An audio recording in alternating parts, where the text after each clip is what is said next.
In today's video, I am going to teach you how to protect or lock Google Sheets with password vertical bar. Protect Sheets or ranges with password.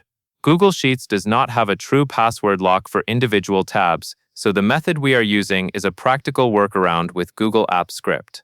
The idea is simple. You will keep only one sheet visible, called Login, and your data sheets will stay hidden unless the correct code is entered in the login sheet.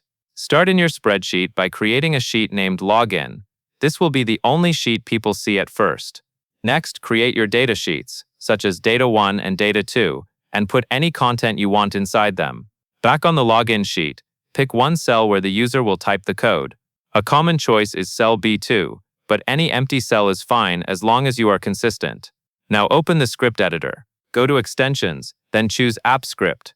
In the editor, click into the existing file, delete any code that is already there, and paste in the script you are using for this lock system. In that script, there will be a function designed to hide or show sheets based on the value entered on the login sheet.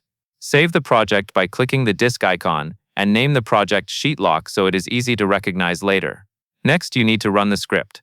In the App Script window, make sure the correct function is selected, such as the one that locks or hides the sheets, and click Run. The first time you run it, Google may ask for authorization. Follow the prompts so the script is allowed to manage your spreadsheet. Go back to your spreadsheet and click into the login sheet. Click the cell you chose for the code, such as B2, and type the code value you set up in your script. After entering it, return to App Script and click Run again to apply the unlock action. Back in the spreadsheet, confirm any prompt by clicking OK if it appears, and then click into Data 1 and Data 2 to verify they are now accessible. Before you rely on this, remember the security limitations. Anyone with editor access can open App Script and potentially see the code, and editors may also use version history to view older sheet states. This works best to prevent accidental access and to create a clean interface, not to protect highly sensitive information. And that is all there is to it.